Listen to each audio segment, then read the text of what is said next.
lo que quise comunicarles en la primera enseñanza que tuvimos hace un momento es que todas las bendiciones de nuestra salvación fluyen de nuestra unión con Cristo.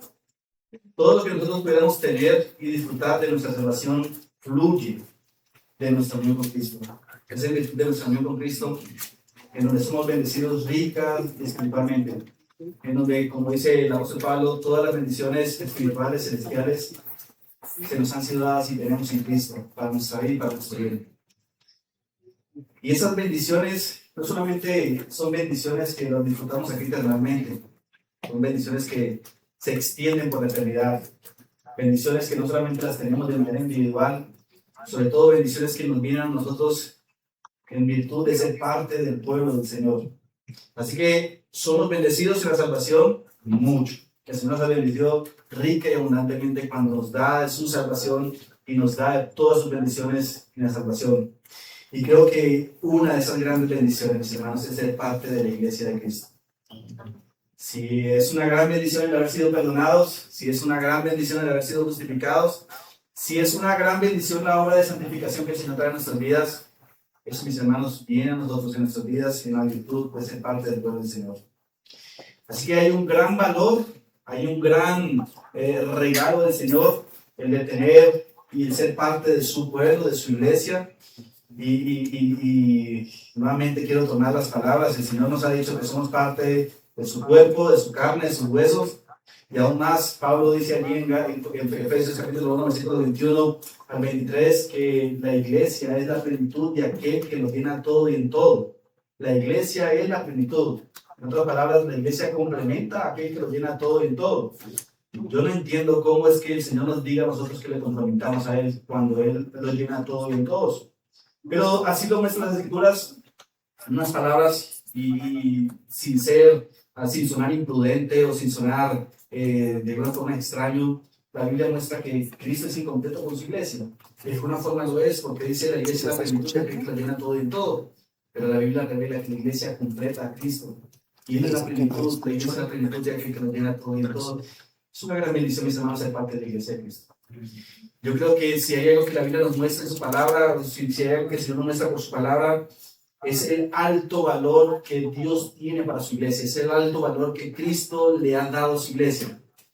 Entendiendo ese alto valor de lo que es la iglesia para nosotros, para nuestras vidas, y si hay algo que la Biblia resalta es la importancia de la iglesia para nosotros, nosotros estamos llamados a algo, y es a ver la iglesia como Dios la ve.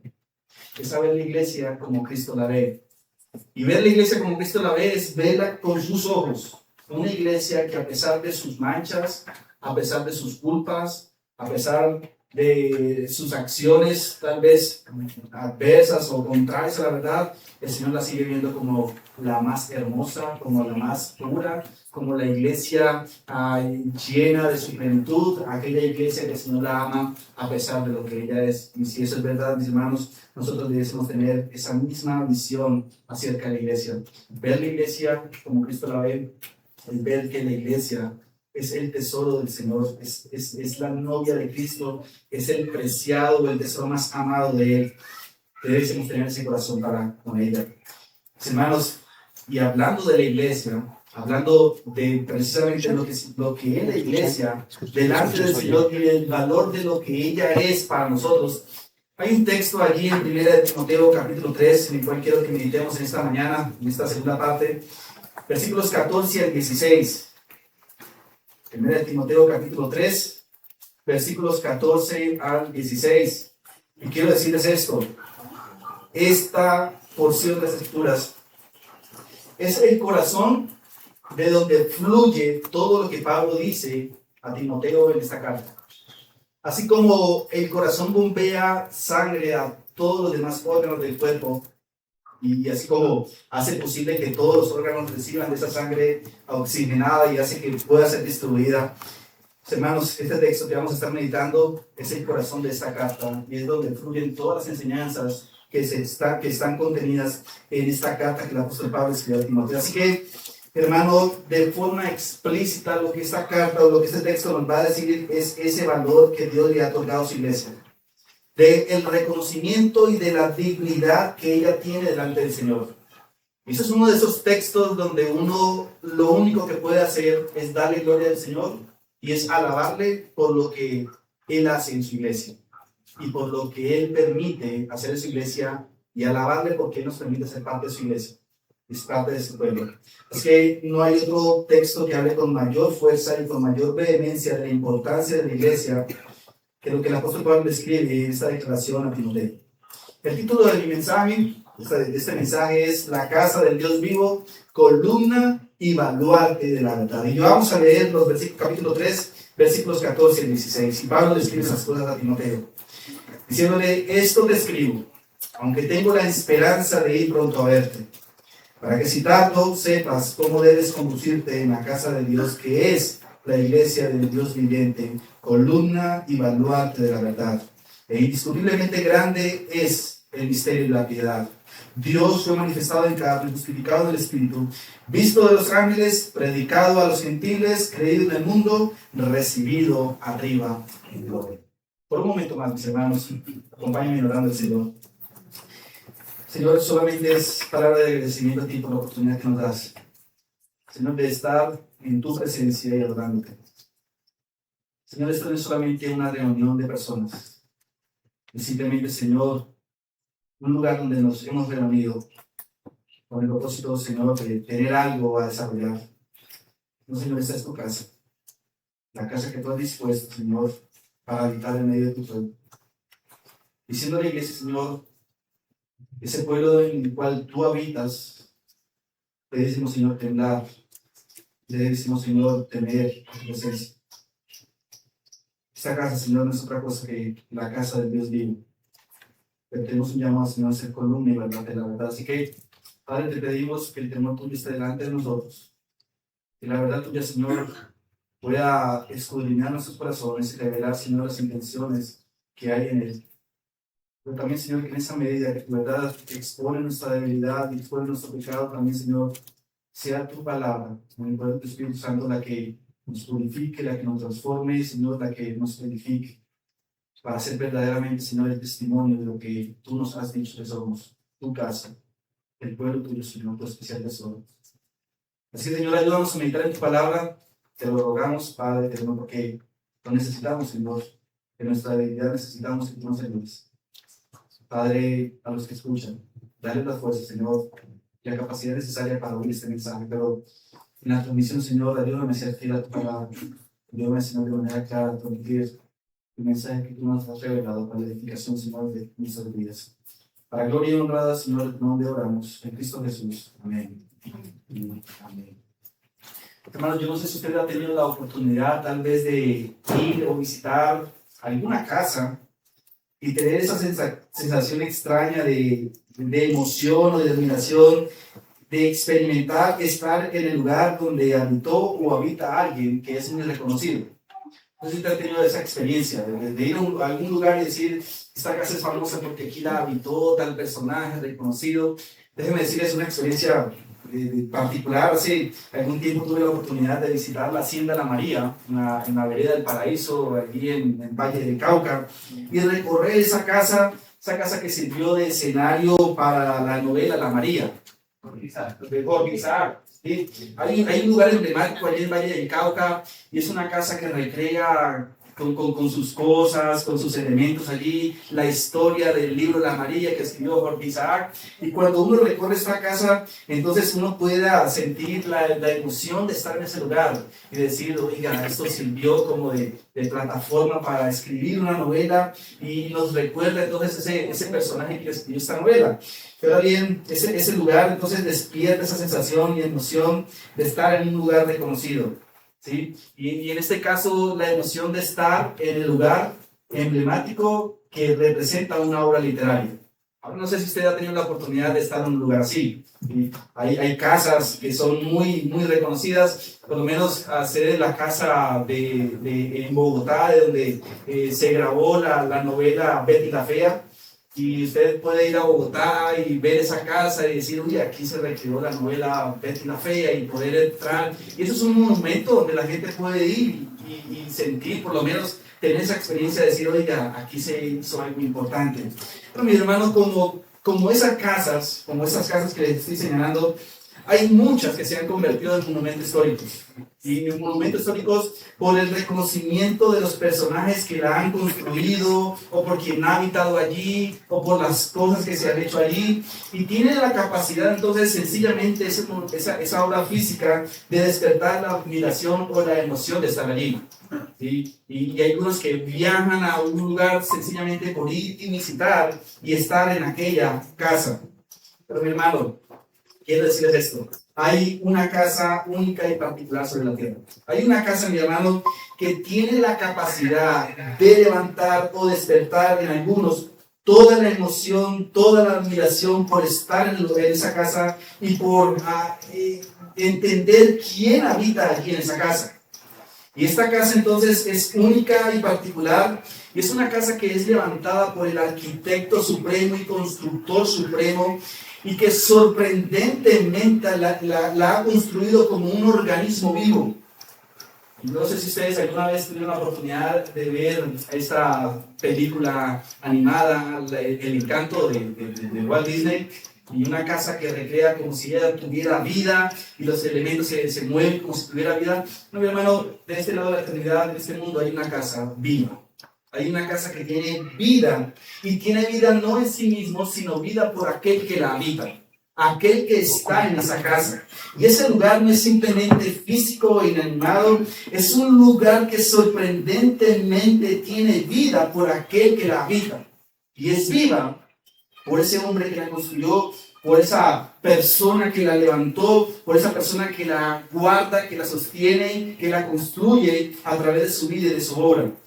Y ese es un morador que permanece allí y ha prometido permanecer allí para siempre. Él vive allí. La morada de Él está allí, en esa casa. Y su presencia está allí. Y aquel que habita esa casa es uno que trasciende los cielos, es uno que trasciende la tierra, y esa casa es la casa del Dios vivo. Esa es la casa del Dios vivo, el cual las Escrituras la describen como la iglesia de Dios. La Biblia describe a la iglesia de Dios como la casa del Dios vivo, del Dios que vive, del juez supremo, del arquitecto superior por el cual fueron creadas todas las cosas. Nos dice, hay una casa de este lado de la eternidad donde ese Dios vivo le da vida a esa casa, y esa casa la hace ser la mejor casa o la mejor morada en esta tierra. Y ahora bien, decirte de la iglesia que es la casa de Dios, esto no es simplemente una expresión cristiana, esto no es simplemente un cliché del cristianismo, esto no es simplemente una fraseología del cristianismo, no. Esa es una declaración sorprendente que las Escrituras nos dicen con toda autoridad. ¿Y saben qué? Es una declaración que debe despertar en nosotros toda la admiración, todo el regocijo, pero también toda la reverencia por estar en ese lugar. Es un lugar, mi hermano, que la Biblia lo describe. Y cuando la Biblia lo describe, entonces ese lugar debe levantar el interés de cualquier creyente sincero que reconoce la gracia de Dios en Jesucristo y su verdad, su palabra de verdad. Y entonces cuando la Biblia dice que la iglesia es la casa del Dios vivo, diciendo de que la iglesia es el lugar de su morada, hablando de que la iglesia, diciendo de que la iglesia es la casa que Cristo levantó, que Cristo está construyendo, que Cristo está entonces edificando ahora mismo. Eso es pensar y decir, la iglesia no es un invento de hombres. La iglesia no es una idea de los hombres. No, antes bien es pensar que el Señor ha hecho de su casa una casa tan especial, con un elemento que se le ha entregado tan particular, porque solamente a ella se le ha entregado. Y lo que Cristo le entregó a su casa, a su iglesia, es ser portadora o proclamadora de su verdad. Y ha hecho entonces de su casa el medio principal por el cual Él lleva a cabo su plan de salvación a este mundo. Así que la iglesia, siendo la casa de Dios, es el instrumento que Dios ha ordenado para llamar a los perdidos a Él, para santificar a los que hacen parte de su familia, para alimentar a su pueblo, para alimentar a su rebaño, para que su rebaño tenga el cuidado, la asistencia, la ayuda, todo lo que Dios le provee a través de esa vida espiritual que Él le da por sí mismo, el constructor y quien habita esa casa. Y entonces se espera un compromiso de todo creyente con su casa. Se espera entonces que todo creyente tenga un compromiso fiel con la casa de aquel que dice conocerle o de aquel que afirma conocerle. Pero si somos conscientes, si somos bien sinceros y si nos examinamos a nosotros mismos, con esa casa sucede algo particular. Para algunos pudiera ser el lugar más especial, pudiera ser el lugar más emblemático, o el lugar más admirado, el lugar más preferido o el más anhelado para estar. Pero si somos sinceros, tal vez para nosotros pudiera ser todo lo contrario. El lugar irrelevante o opcional al que deberíamos estar. Tal vez el más tedioso e irritante en el que pudiéramos encontrarnos. O déjenme decirles algo, ¿es fácil para usted ir a la iglesia? ¿Le es fácil para usted regocijarse y alegrarse? Y qué bueno, hoy me voy a levantar y hoy es el día para adorar al Señor y me voy con todas las ganas porque voy para la iglesia. ¿Le es fácil para usted? Para muchos no lo es. Tal vez para algunos sea el lugar más deseado y anhelado estar. Pero mi hermano, no es el sentir de todos por igual. Tal vez es el lugar más tedioso para estar. Y cuando uno tiene hijos y quiere motivarlos a la vida de fe, hermano, si usted es padre como yo, de hijos, usted va a luchar por llevarlos a la iglesia. Y no es fácil llevarlos a la iglesia y hacerles ver que la iglesia es el lugar más deseado para estar. Quiero, mi hermano, llevarles este mensaje que usted se emocione por estar en la casa de Dios, que es su iglesia. Quiero, mi hermano, darles a entender que ahora mismo no existe otro lugar mejor en el cual pudiera usted estar que estar en la casa del Dios vivo, adorando al Dios vivo, en la comunión de todos aquellos que el Dios vivo ha levantado para sí, para que le adoren, para que le exalten, para que le glorifiquen. Quiero, mis hermanos, que al ver esto, usted sienta un interés por el cuerpo de Cristo. Y usted crezca viendo la iglesia como Dios la ve. Crezca viendo a la iglesia como la casa del Dios vivo, columna y baluarte de la verdad. Y tenga un compromiso renovado con la iglesia. Mi interés es de llevarlo a través de la exposición de este mensaje a que si al finalizar usted tiene un compromiso renovado con la iglesia, entonces sabré que el Señor ha hecho la obra en sus vidas. Quiero, mi hermano, llevarles a que usted sienta la emoción de estar en la casa del Señor siempre, que tenga la oportunidad de hacerlo. Que usted anhele que se llegue el día en que usted pueda adorar junto con otros creyentes al Señor en la casa que Él ha prometido estar, que Él ha prometido habitar en medio de su pueblo. Cuando Pablo escribe esta carta a Timoteo, Pablo la escribió para alentarle en el ejercicio del ministerio pastoral y esa es una carta que tiene la intención de alimentar la fe de uno que va a ser colocado al ministerio, el ejercicio pastoral, y le escribió entonces esta carta para que pusiera en orden las cosas en la iglesia local de Éfeso. Y Pablo escribe a una persona particular, pero Pablo lo escribe con la idea de que esa persona tenga la idea de cómo él debe conducirse en la casa de Dios, y esa casa particular es la iglesia que está ubicada en Éfeso. Y entonces le escribió para animarle a la edificación del cuerpo de Cristo, le escribió para alentarlo en ese ejercicio de llevar a cabo el ministerio pastoral en esta iglesia local. Pero después de darle muchas instrucciones o algunas cosas acerca de cómo organizar esa iglesia, Pablo escribe estas palabras dando entonces direcciones. Y lo que Pablo quiere argumentarle aquí en esta casa a Timoteo es que Dios ha hecho de su iglesia su casa y que por tal razón ella está encargada de vivir y proteger la verdad del evangelio que Jesucristo le ha encomendado. Y esto es lo que Pablo quiere argumentarle a Timoteo. Timoteo, quiero que entiendas que si tanto sepas cómo debes conducirte en la casa de Dios, porque esa es la casa del Dios vivo. A ella se le ha entregado un instrumento y un medio, el evangelio, y por eso debe ser columna y baluarte de esa verdad. Lo que quiero llamarles a cada uno de ustedes es a esto. Mis hermanos, usted y yo no somos parte de la casa del Dios vivo. Usted y yo somos parte de la casa del Dios vivo. Amén. Amén. ¿Saben qué? Eso significa mucho para nosotros. Y usted y yo debemos de reflejar esa dignidad. ¿Y cómo la vamos a reflejar? Protegiendo la verdad del evangelio que Jesucristo nos ha dado. Usted y yo somos la casa del Dios vivo. Debemos reflejar esa dignidad. Debemos mostrarle esa dignidad a este mundo.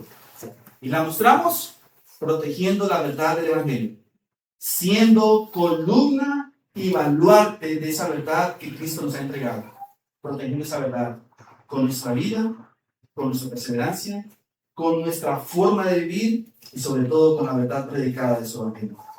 Y quiero desarrollar este argumento bajo dos simples encabezados. Quiero que usted entienda la identidad que Cristo le ha dado a usted al ser parte de su iglesia. Y quiero que entendamos entonces nuestra identidad, lo que usted y yo somos. ¿Y sabe qué es lo que la Biblia dice de lo que usted y yo somos? La Biblia nos dice que somos la casa de Dios vivo. Somos la casa del Dios que vive y reina por los siglos de los siglos. Y quiero que entendamos eso. Pero entendiendo eso, yo quiero que usted entienda cuál es la misión o qué es lo que debemos ser. Lo segundo que quiero que veamos es que lo que nosotros debemos ser es columna y baluarte de esa verdad. Capítulo 3, versículo 14 al 15, en la primera parte, Pablo describe eso a Timoteo, dice: estas cosas te escribo para que, si tardo, sepas cómo debes conducirte en la casa del Dios, que es la iglesia del Dios viviente. La casa es la casa de la iglesia, es la casa del Dios viviente. Y noten, mis hermanos, que lo que Pablo está haciendo allí es darle a Timoteo las razones del por qué le ha escrito aquellas ordenanzas, del por qué le ha dado aquellas directrices, por qué le ha escrito para que organice la iglesia. Pablo tiene la intención de ir a ver a Timoteo, pero por si alguna cuestión sucede, lo que Pablo quiere hacer en esta declaración es escribirle sobre la importancia de la iglesia y darle la razón fundamental para que él ponga en práctica lo que él le ha escrito. Pablo tiene en mente, y Pablo tiene esa idea de que por medio de estas directrices, Timoteo ponga en orden las cosas relacionadas al culto y al funcionamiento de la iglesia. En el capítulo 1 usted va a encontrar allí a Pablo preocupándose por los falsos maestros que amenazan la vida de la iglesia. Y Pablo le va a escribir a Timoteo: Timoteo, te encarezco delante de Dios que preserve la doctrina, que mandes alguna que no enseñen entonces cosas diferentes, ni presten atención a fábulas ni genealogías interminables que acarrean disputa. Y Pablo le dice a Timoteo: Timoteo, cuídate de los falsos maestros. Ellos quieren destruir la iglesia. Ellos quieren destruir lo que Cristo ha construido ahora mismo. Pero como no podrán destruirla, ellos sí pueden dañar el corazón de muchos. Ellos sí podrán afectar la vida de muchos.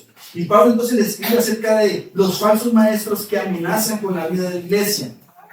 Aquellos líderes con malas motivaciones que no están pastoreando bien al rebaño de Cristo y antes bien están trayendo caos en la vida congregacional. Y Pablo le escribe a Timoteo y le dice: Timoteo, ponga las cosas en orden. De manera que Pablo llama a este joven ministro, a su discípulo, para poner en orden la casa a la cual el Señor le ha puesto, tal vez para dirigir, para organizar, porque esa es la iglesia del Dios vivo. Pero Timoteo necesita mucha valentía para hacer todo lo que se le ha demandado. Y también necesita mucha firmeza y mucha convicción de que la palabra de Dios es verdad. Y de lo que se le demanda a él es una verdad que él debe poner en práctica. Así que Pablo da instrucciones y en el capítulo 2, Pablo entonces le habla a Timoteo cómo deben ser las reuniones cuando la iglesia se reúne. Le da el rol de los hombres a desempeñar. Él dice acerca de las mujeres, cómo ellas deben desarrollarse dentro del culto congregacional. Pero el capítulo 3 entonces da instrucciones en cómo deben ser los oficiales de la iglesia. Le da unos requisitos para los pastores, unos requisitos para el diaconado. Y Pablo lo que quiere es poner en orden toda la casa de Dios, esa iglesia allí ubicada en Éfeso. Pero la pregunta sería la siguiente: ¿por qué razón hacer todo esto? ¿Qué sentido tiene en que se coloque estas cosas en práctica? ¿Cuál es el propósito detrás de todos estos detalles específicos? La respuesta es simple. Timoteo tiene que poner todas esas cosas en orden porque esa es la casa de Dios. Porque la iglesia es la casa de Dios, es su casa, y por tal razón la iglesia debe reflejar la dignidad de aquel que la posee, la dignidad de Cristo. Así que en el versículo 14 del capítulo 4, Pablo explica esas razones del por qué dar todas esas instrucciones para que Timoteo ponga en práctica estas ordenanzas. Pablo dice, esto te escribo aunque tengo la esperanza de ir pronto a verte, pero si tardo, entonces Timoteo sepas cómo debes conducirte, escúchalo bien, en la casa de Dios, que es la iglesia del Dios viviente. Y esa es la identidad de la iglesia. Esa es la forma en cómo la Biblia da la identidad de la iglesia, y la Biblia describe a la iglesia como la casa de Dios, la casa donde Él habita, donde Él es su arquitecto, donde Él es su Señor, y por tal razón esa casa debe conformarse a su voluntad. Esa casa debe conformarse a la dignidad de Él, a la voluntad de Él, porque Él es su arquitecto, Él es su constructor y Él es quien la habita. Él es el dueño de esa casa. ¿Quién de ustedes posee una casa y habita esa casa? Es propia suya. A ver, levante la mano. ¿Quién de ustedes tiene una casa propia? Bueno, todos habitamos casa. Yo le pregunto algo. ¿Soportaría usted a alguien que quisiera entrar a su casa y hacer lo que él quisiera hacer? ¿Aguantaría usted que tenga usted su casa y alguien venga a ella y se meta abusivamente a la nevera, o quiera prender el televisor, o dejar los zapatos regados allí en la sala, o sentarse en el mueble con los pies encima de ellos, o subirse encima del comedor, o acostarse en su cama? ¿Aguantaría usted esa cosa? Bueno, no, ¿cierto? Y la razón del por qué no, bueno, porque esa es mi casa, y en mi casa hay unas órdenes y hay unas reglas, y esas reglas es la forma en como yo quiero que la casa permanezca. Y es más, si nuestros hijos cumplen órdenes en la casa, es porque esa es nuestra casa. Es porque ellos deben respetar esa casa. Y usted no le va usted no se va a sentir gozoso. Ay, tan lindo mi hijo, cómo desobedece las órdenes de la casa, llega tarde, no quiere hacer el oficio en la casa, no quiere ayudar en la regla de la casa, tan bonito. No, usted debe cumplir órdenes. ¿Saben por qué? Porque en la casa hay unas reglas y debe cumplirlas. Hermano, ¿qué tal si pensamos en esa misma idea como la iglesia siendo la casa de Dios? Y la iglesia teniendo una dignidad única, siendo la casa del Dios vivo. ¿Y qué tal si pensamos que en la iglesia debemos hacer lo que ese dueño de la casa quiere que hagamos y no lo que nosotros quisiéramos hacer? Más bien, siendo parte de esa iglesia, siendo parte de esa casa, se nos llama a obedecer o a cumplir todo lo que ese dueño nos llama que hagamos en esa casa. Hermanos, es por eso que Pablo le da instrucciones a Timoteo, porque la iglesia es la casa del Dios vivo. Ella es su casa y debe reflejar su dignidad. Y pregunta, ¿cómo es Dios? ¿Dios es un Dios de desorden?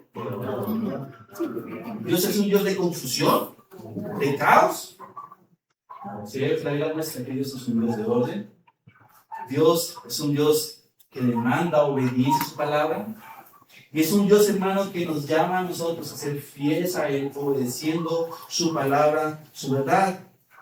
Hermano, pero hay algo más que es Dios, que hay algo de donde fluyen todas sus virtudes y todas sus excelencias. Y si hay algo que nosotros queremos describir de Dios, es que Dios es completamente santo.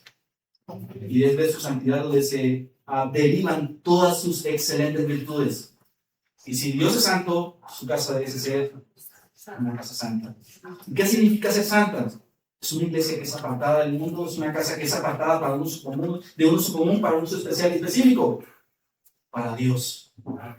Hermano, y eso es lo que la iglesia debe reflejar. De manera que Pablo le explica el por qué dar todas esas instrucciones para que Timoteo las ponga en práctica. Y la razón es porque si Pablo no llega a venir, entonces Timoteo tenga instrucciones claras de cómo debiese ser la iglesia y de cómo la iglesia debiese reflejar la dignidad de Cristo. Él escribió, estas cosas te escribo para que citando sepas cómo debes conducirte en la casa de Dios. Escúchalo bien, que es la iglesia del Dios viviente, y esa es la identidad. La iglesia es la casa de Dios y como casa ella debe conducirse o conformarse a su voluntad. La iglesia es llamada casa de Dios. Y esta expresión nos informa entonces que ella debe funcionar de acuerdo a las reglas y en las direcciones que Él le ha establecido. Y Dios le ha dado a su pueblo la responsabilidad de vivir de acuerdo a esa voluntad que Él nos entregó, a esa voluntad que Él nos reveló. La iglesia debe vivir de acuerdo a la verdad del Evangelio que Él mismo le entregó. Y la iglesia debe proclamar, predicar su Evangelio, pero también ella debe defender la verdad del Evangelio. Cuando se habla acerca de proteger y de defender la verdad del Evangelio, hermanos, se llama a que la iglesia tiene que vivir en el orden que Dios le ha establecido, debe estar regulada por el Señor, por su palabra, y que nadie más pudiera tomar la prerrogativa de definir lo que la iglesia es y lo que la iglesia debía hacer, porque eso solamente le pertenece a Dios, quien es quien la construyó. Y hoy nosotros encontramos un gobierno que quiere definir la iglesia y que quiere darle las directrices a los hombres, a las personas, de cómo ellos deben ser la iglesia. ¿Sí? Y encontramos tanta imposición a la iglesia, tantas formas de decir, de la iglesia es esto y la iglesia debe ser esto. Nos hablan y nos dicen, la iglesia debe ser ecumenista, es decir, toda religión tiene que tener cabida en la iglesia, y se nos dice, no importa lo que hagan las personas que la componen, la iglesia simplemente debe ser, entonces, un lugar donde pueda tener pensamientos diversos, enseñanzas diversas, y donde nadie se sienta incómodo, donde nadie puede incomodarse por lo que aquí se enseña o se expresa. ¿Saben qué? Una vez escuché a un pastor muy reconocido en nuestro país, de una de esas mega iglesias de aquí de Colombia, enseñando, y estaba diciendo, yo le enseño del pecado. ¿Y por qué yo le enseño del pecado? Estaba diciendo, es porque eso incomoda a la gente. Yo no quiero incomodar a la gente que viene aquí. Antes bien, yo quiero motivarles a que vivan su vida aquí en la tierra, a llenarlos de esperanza, a que puedan tener una felicidad y un gozo terrenal. Y uno dice, ¿cómo pudieran tener una vida de satisfacción en este mundo si en la vida naturaleza y en la vida natural pecaminosa no está el perdón de Dios y la justicia y Dios está sobre los hombres? Entonces se nos dice, la iglesia debe acomodar su mensaje, debe acomodar el evangelio, debe ser laxo en la predicación, no debe ser tan engorrosa en predicaciones, más prácticas, más pragmáticas, debe motivar más a las personas a vivir en este mundo, a no luchar con el pecado, más bien a tolerar el pecado. Y entonces tenemos un mundo que quiere acomodar la iglesia, ¿no?, al precepto, al deseo, a la orden del consumidor y a no a la voluntad de Dios.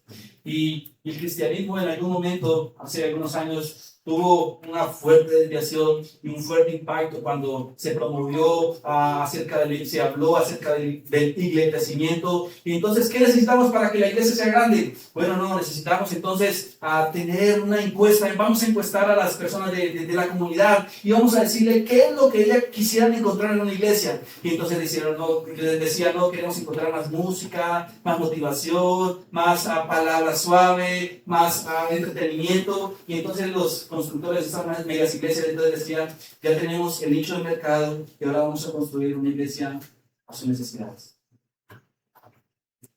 Y se acomodaban a la moda.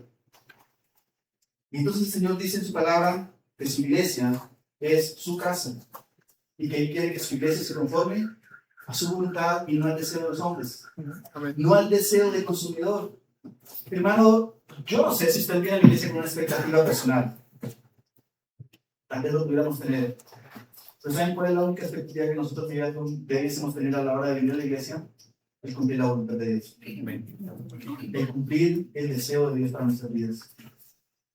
El cumplir lo que el Señor quiere que nosotros seamos. Y como iglesia se nos ha llamado a una cosa: a cumplir la voluntad del Señor y a no satisfacer los deseos de los hombres. A no satisfacer el deseo de los hombres. ¿Saben por qué no satisfacer el deseo de los hombres? Porque el deseo de los hombres es lo que lo mantiene en este mundo, anclados en este mal terrenal. Y solamente la voluntad de Dios, revelada en su palabra, es la que puede hacer que los hombres vengan a la vida eterna y tengan la eternidad asegurada en Jesucristo. Esas instrucciones que Pablo le da a Timoteo son claras y precisas, pero Pablo usa esa expresión diciendo que la iglesia es la casa de Dios.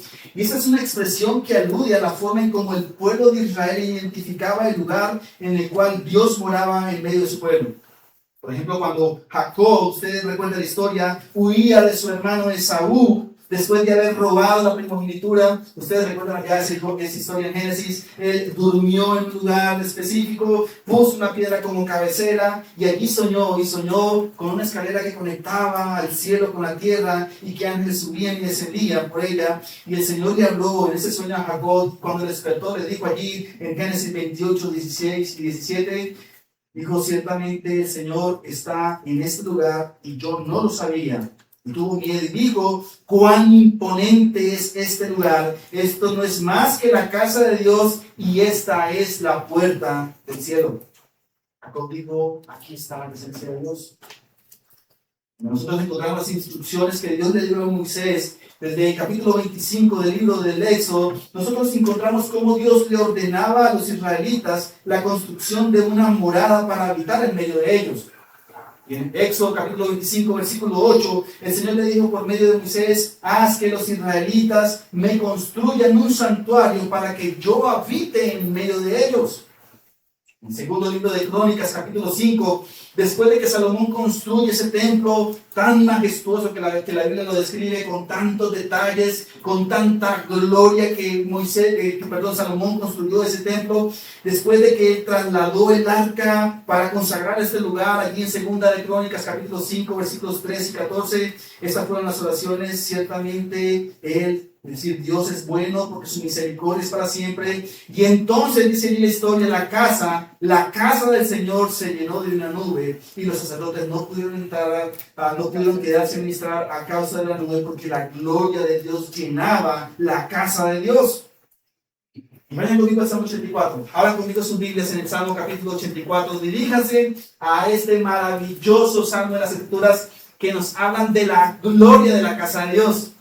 Yo no sé si se sabe de memoria ese salmo, y si no se lo sabe, espero que lo memorice para que cada vez que usted se acerque a la casa de Dios usted lo pueda recitar. Salmo capítulo 84. A ver, recitámoslo. Salmo capítulo 84. Cuán amables son tus moradas, oh Jehová de los ejércitos. Anhela mi alma y aún ardientemente desea los prados de Jehová. Mi corazón y mi carne cantan al Dios vivo, y aún el gorrión halla casa y la golondrina nido para sí, donde ponga sus polluelos cerca de tus altares, oh Jehová de los ejércitos, Rey mío y Dios mío. Bienaventurados los que habitan en tu casa, perpetuamente te alabarán. Bienaventurado el hombre que tiene en ti sus fuerzas, en cuyo corazón están sus caminos. Atravesando el valle de lágrimas, cambian puentes, cuando la lluvia llena los estanques. Irán de poder en poder, verán a Dios en Sión. Jehová, Dios de los ejércitos, oye mi oración, escucha, oh Dios de Jacob. Mira, oh Dios, escudo nuestro, y pon los ojos en el rostro de tu ungido. Porque mejor es un día en tus atrios que 1000 fuera de ellos. Escogería antes estar a la puerta de la casa de mi Dios que habitar en las moradas de maldad. Porque sol y escudo es Jehová Dios. Gracia y gloria dará Jehová. No quitará el bien a los que andan en integridad. Jehová de los ejércitos, dichoso el hombre que en ti confía.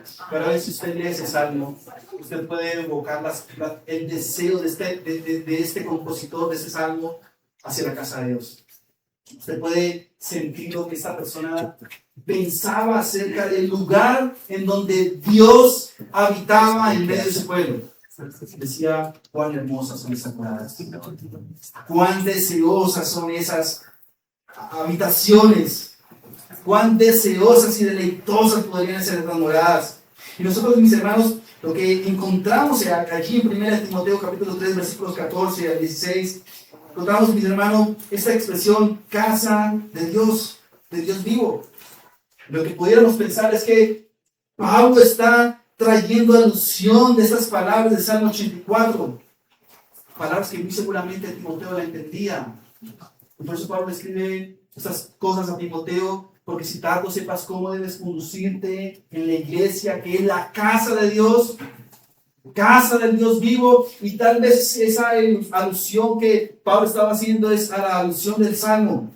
El Salmo dice, mejor es un día en tus atrios que 1000 fuera de ellos. Escogería antes estar a la puerta de la casa de mi Dios que habitar en las moradas de maldad. Hermano, y todas las veces que nosotros encontramos esa expresión del Antiguo Testamento diciendo la casa de Dios, todas esas veces evocan admiración, evocan reverencia, evocan compungimiento, reconocimiento de la grandeza, de la bondad de Dios y sobre todo gratitud, porque Dios está en medio de su pueblo. Porque es un pueblo que reconoce que Dios está con ellos, que eso no es una ilusión, que eso no es algo analógico, sino que eso es algo verdadero. Dios está en medio de nosotros. Cuando nosotros llegamos al Nuevo Testamento, usted encuentra la iglesia como el templo del Dios vivo. Segunda a los Corintios, capítulo 6, versículo 16, Pablo dice, porque nosotros somos el templo del Dios vivo, como Dios dijo, habitaré en ellos y andaré entre ellos, y seré su Dios, y ellos serán mi pueblo. Mi hermano, esto nos indica, una vez más, que la iglesia, escúchenlo bien, que se reúne alrededor del nombre de Cristo, ella se convierte en el lugar en el que Dios habita realmente con su pueblo. Amén. Esto, mis hermanos, no es una mentira, esto es una verdad. Esto no es simplemente una idea. Hermano, Dios está en medio nuestro. Amén. Dios está en medio de su pueblo porque lo ha prometido hacer. La presencia de Dios en medio de su pueblo, ¿saben qué? Es lo que hacen deleitosas estas moradas de adoración. Si no estuviera Dios en medio de nosotros, eso sería un lugar más. Eso sería un centro recreacional más, tal vez. O un centro motivacional más, tal vez. Si en verdad Dios no está en medio nuestro, cuando su iglesia se reúne en su día señalado en el nombre de Cristo, si Dios no está allí, entonces esto es una casa más. Pero la promesa de Dios es, cuando su pueblo se reúne, el Señor dijo, aquí voy a estar yo en medio de ellos. Hermano, es la presencia de Dios que hace deleitosas moradas. No son los asientos, no son las comodidades, tal vez el ventilador, el aire, y tal vez pudiéramos estar sintiendo un poco de calor por la acumulación de personas aquí. Pero mi hermano, esto no es, las comodidades no son lo que hacen deleitosas la morada. Es que el pastor predica tan bien y no crean todo lo que David dice acerca de este débil hombre. Yo a veces soy muy aburrido en la predicación y a veces las personas están, yo las veo como cabeceando, uno no sabe si es que me están llamando, si es que me están diciendo, ven, yo estoy como que me voy a saber si es que me están llamando.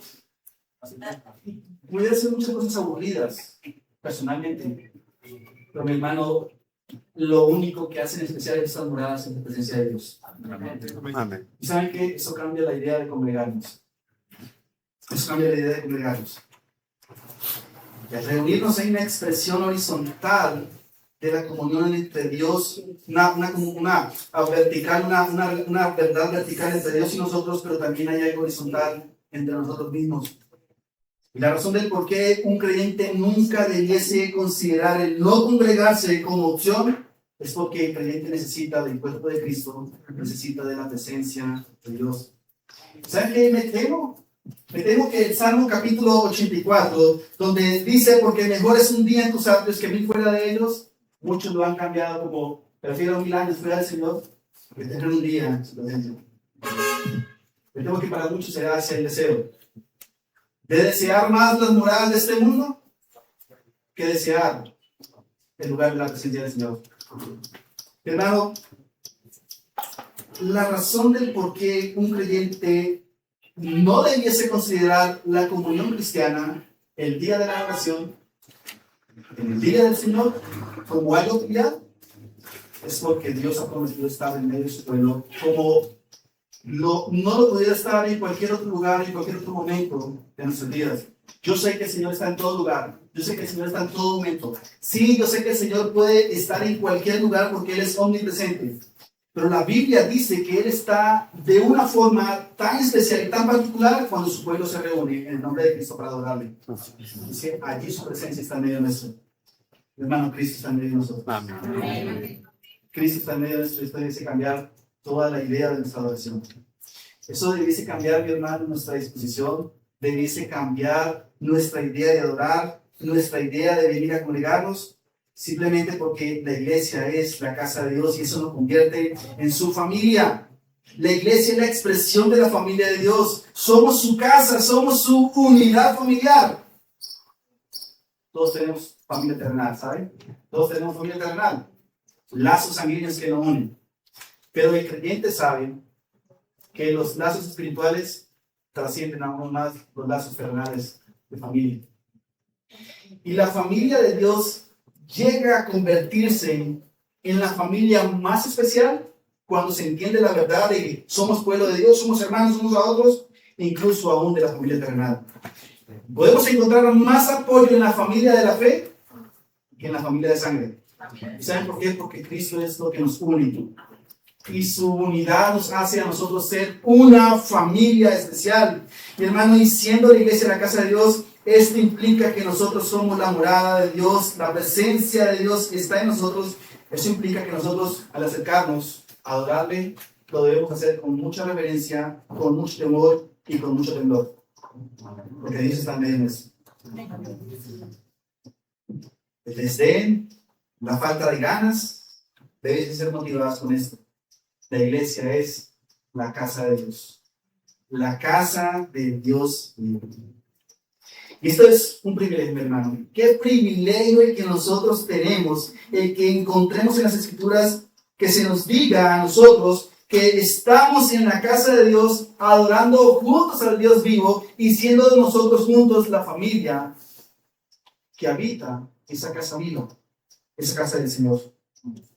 Hermano, todo lo que sucede aquí debe ser para la gloria del Señor. Siendo la iglesia la casa de Dios, esto no debe ser un culto al espectáculo, o no debe ser un culto a la persona, no debe ser un culto al reconocimiento humano. Quien debe llevarse aquí la gloria no es el pastor Javier, no es el pastor David, no es el pastor Carlos. Quien debe llevarse la gloria es el Señor Jesucristo. Amén. Porque solamente Él es el único que merece toda nuestra adoración. Porque solamente Él es digno de toda nuestra gloria y de toda nuestra honra, porque solamente es Él quien nos permite tener esa comunión.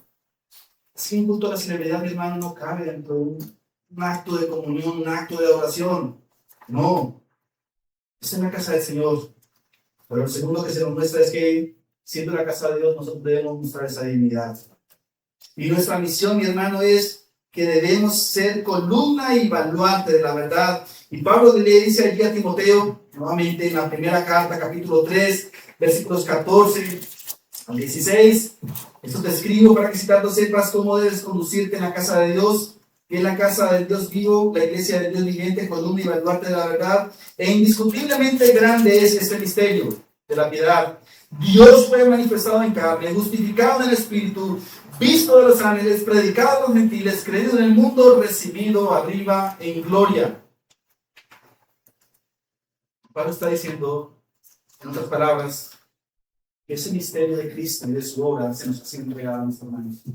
Se nos ha sido entregada a nosotros para que la proclamemos, para que la anunciemos, pero también para que la vivamos en testimonio de nuestra fe.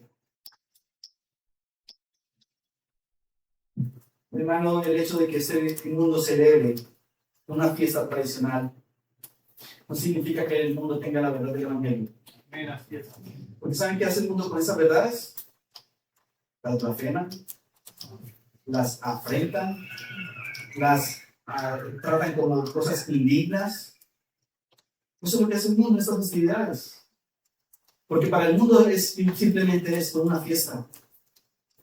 Una fiesta de algo que es verdadero. Cristo vino a este mundo. Y Cristo murió por nuestros pecados.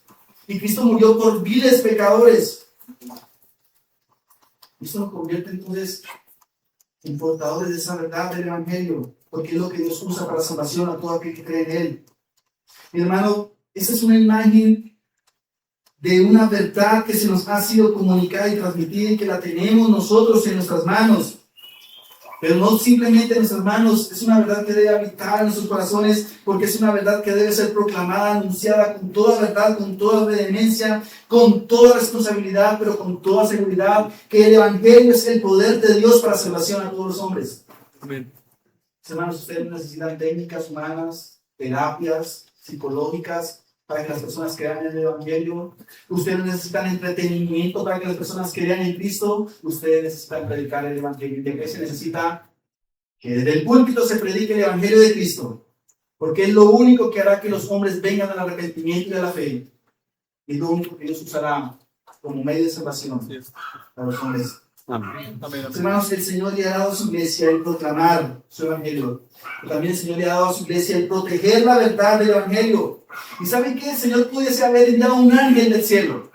El Señor hubiese podido colocar elementos aquí para proteger su Evangelio. Él lo hubiese podido hacer. Pero ¿saben qué hizo? Escogió hombres débiles y les encargó su mensaje del Evangelio. Y les encargó la tarea de proteger ese Evangelio. Mi hermano, Cristo ha encargado este ministerio a su iglesia, y la iglesia debe estar convencida de que la razón por cual existimos es porque se nos ha dado una responsabilidad de predicar el Evangelio, porque se nos ha dado una identidad, ser la casa de Dios. Amén. Hermano de iglesia, Jesucristo fue un pastor. ¿Saben ustedes por qué existen en esta iglesia, en esta ciudad de Ibagué? Porque ustedes se les ha encargado la responsabilidad de predicar el Evangelio. Si es porque el Señor las ha escogido a ustedes como casa de Dios, columna y baluarte de su verdad. Los hermanos de iglesia, su misma gracia en el Espinal. ¿Saben por qué el Señor los colocó en esa ciudad tan amada, tan estimada, para ser la iglesia del Señor allí? Porque les ha encargado a ustedes la predicación del Evangelio, y porque les ha encargado a ustedes la protección de la verdad, de su Evangelio. Hermano, es responsabilidad de cada iglesia que el Señor ha levantado sobre este mundo, proclamar fielmente su palabra, levantar banderas del Evangelio, aun cuando alrededor nuestro se levanten toda clase de mentiras en contra de ese Evangelio. En cuanto a nuestro alrededor se levanten toda clase de engaños. Hermano, como iglesia el Señor nos ha encomendado su Evangelio. Eso significa que muy seguramente la impopularidad es algo característico. Eso significará entonces que muy seguramente el desprecio de otros será algo que sea parte nuestro. La indiferencia de otros sea parte nuestro. El rechazo de otros sea parte nuestro. Y aun cuando hay un mundo que quiere levantar mentiras y engaños que distorsionan la verdad, que pervierten la verdad, mostrándola como verdad del Evangelio, como verdad cristiana, la iglesia del Señor debe levantarse como columna y baluarte de la verdad y predicar fielmente el Evangelio de Jesucristo. Y levantar banderas del Evangelio. Ahora bien, mis hermanos, ¿cuál es la verdad que la iglesia debe exhibir y guardar? ¿Qué es lo que a la iglesia se le ha entregado para que haga banderas y muestre a este mundo esa verdad? Esa verdad es el Evangelio de Jesucristo. Esa verdad que nos dice: Cristo fue manifestado en carne, Él fue justificado en el Espíritu, visto de los ángeles, predicado a los gentiles, recibido, creído en el mundo y recibido arriba en gloria. Esa es la verdad. Cristo vino a este mundo y su venida fue una venida real y verdadera, y su sacrificio fue un sacrificio real y verdadero. Cristo vino a este mundo para salvar a los pecadores, de los cuales, dice Pablo, yo soy el primero, y cada uno tocarnos aquí en ese nombre, de los cuales Carlos es el primer pecador. Para eso vino Cristo. Esa es la verdad que debemos predicar y proclamar. Pues ¿saben cuál es la mentira que proclaman muchos sectores de la cristiandad? Dios desea tu mejor vida y ahora. Dios desea que tú seas feliz y pleno. Dios quiere que tú seas próspero en todas las cosas, materialmente hablando, física y eternamente hablando. Dios quiere que tengas abundancia en todas las cosas. Pero la Biblia nos muestra y nos dice que Dios tuvo un propósito en su amado Jesucristo, que vivía a salvar a su pueblo de su pecado. Y por eso se llama el Salvador, porque Él vino a salvar a su pueblo de su pecado. Hermano, la iglesia es la columna de la verdad. Es la que sostiene la verdad. Se le dice a la iglesia que ella es la que sostiene la verdad. Mi hermano, esto implica que, reconociendo esa verdad, que la iglesia es quien soporta la verdad, usted y yo tenemos un compromiso delante del Señor y es por permanecer sosteniendo esa verdad en nuestra vida, en nuestro corazón, en nuestro testimonio, pero también en nuestra proclamación. Hermano, algo que en un tiempo no había sido revelado, dice Pablo, pero que ahora está siendo guardado y proclamado por la iglesia, eso es la gloria de Dios para la salvación de los hombres, el Evangelio de Jesucristo. Y aquello que los ángeles quisieran tener para venir y proclamar, Pablo dice allí en Efesios capítulo 3, versículo 10, este misterio es el misterio de su iglesia. Y los ángeles cuando miran a la iglesia, miran la sabiduría de Cristo y desean venir a proclamar el Evangelio, pero el Señor dice, ese Evangelio es siempre a la iglesia, a hombres débiles como usted y yo, pero que Dios se glorifica aún en medio de nuestra debilidad y aún en medio de nuestras flaquezas y aún en medio de nuestras corrupciones, el Señor se glorifica cuando su pueblo proclama la verdad. Hermanos, siendo la iglesia de Cristo, siendo ella el centro de su adoración, entonces, mis hermanos, podremos saber y estar seguros de que la iglesia cumple una misión principal, cumple una misión central y principal, es proclamar a Cristo y a este crucificado. Esa es la misión central de la iglesia, proclamar las grandezas de aquel que lo llena todo y en todo, de aquel que vino y se entregó y murió, pero resucitó y sentado a la diestra, ahora intercede por todos los suyos.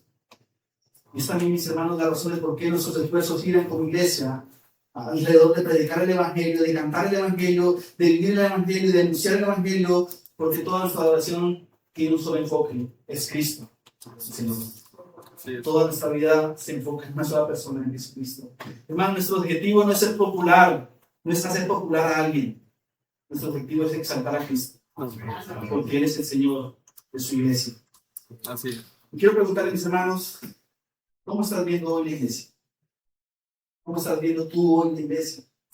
¿La estás viendo como Dios la ve, como la casa de Dios vivo, columna y baluarte de la verdad? ¿La estás viendo con esos ojos?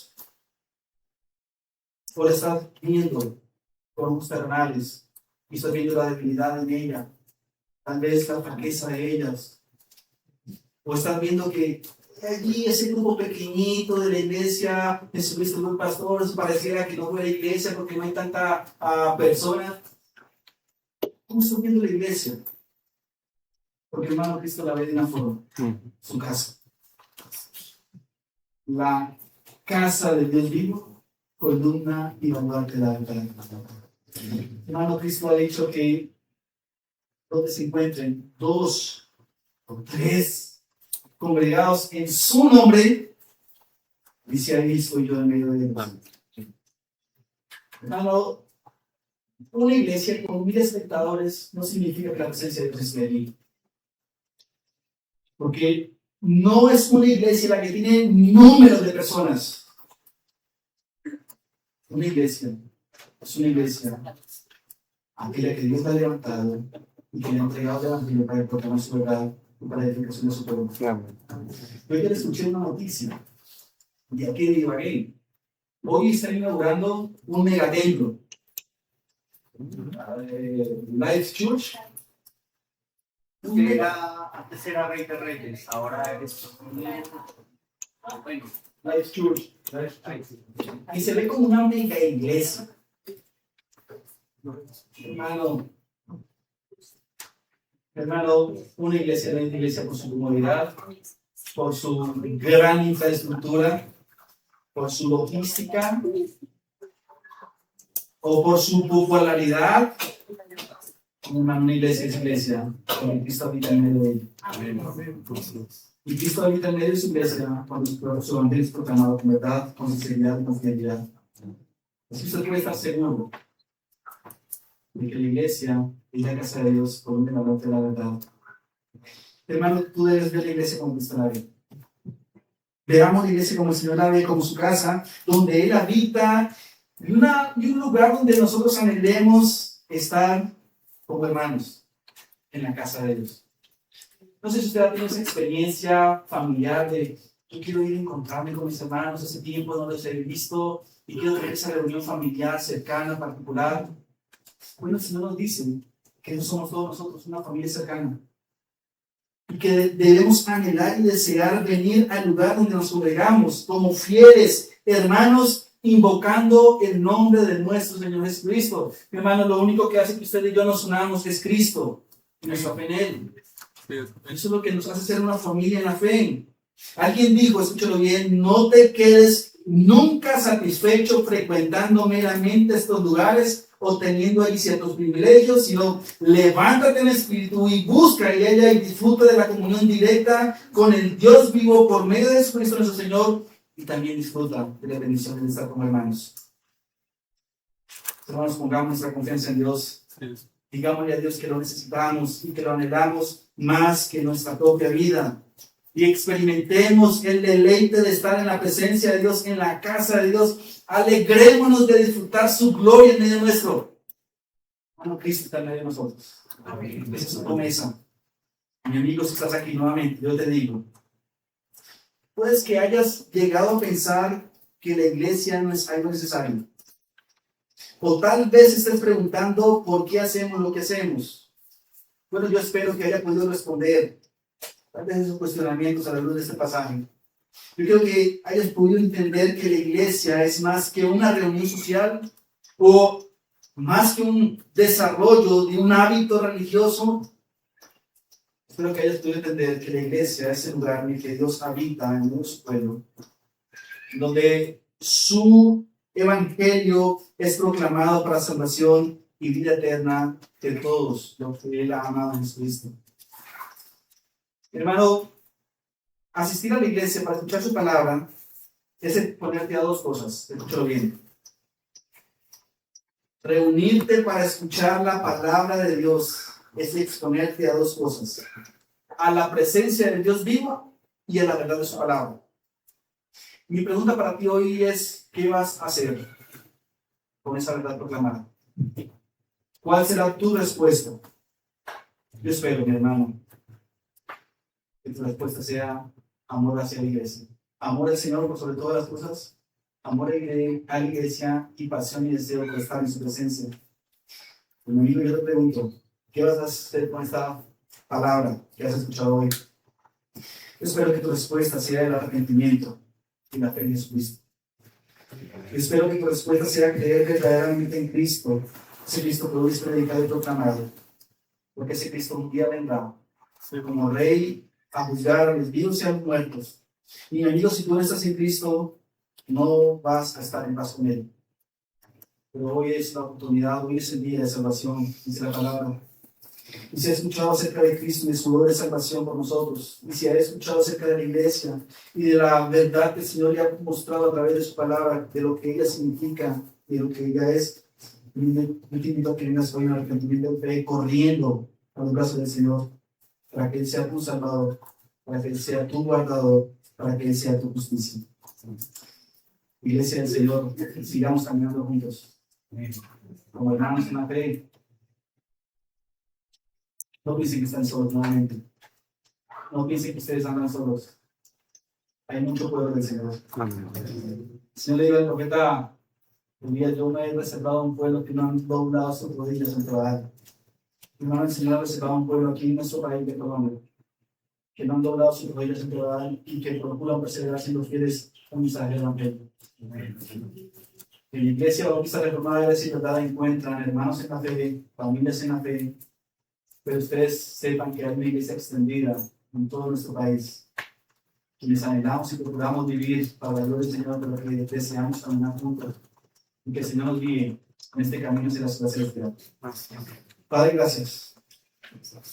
Y gracias porque en tu palabra encontramos lo que necesitamos, Señor, para nuestra vida, para nuestras oraciones. Y porque en ella, Señor, encontramos tu voluntad revelada para nosotros. Ayúdanos, Señor, a guardar el tesoro de tu evangelio. Ayúdanos, Señor, a vivir para tu gloria, para tu honra. Gracias, Señor, por la vida de esta iglesia local, por la vida de la iglesia Jesucristo de nuestro Señor, la cual tú estás edificando, la cual tú estás, Señor, levantando y tú estás glorificando a través de tu palabra y tu verdad y el poder del Espíritu. Gracias, Señor, por la vida de la iglesia, Señor. Gracias, Señor, en especial. Gracias por la obra que estás haciendo en medio de ellos, por cada persona, Señor, que hace parte de esta iglesia, la cual tú purificas y edificas a través de tu palabra y tu verdad. Amén. Señor, dale la fuerza y la capacidad a estos ministros que tú has colocado, Señor, en cada una de estas iglesias locales, para seguir siendo fieles a tu evangelio y proclamando tu verdad. Dale la gracia, Señor, necesaria para que ellos continúen haciendo la labor. Aún a pesar, Señor, de la dificultad, aún a pesar de la lucha, aún a pesar de la prueba, Señor, fortaleceles en tu gracia y bendita eterna.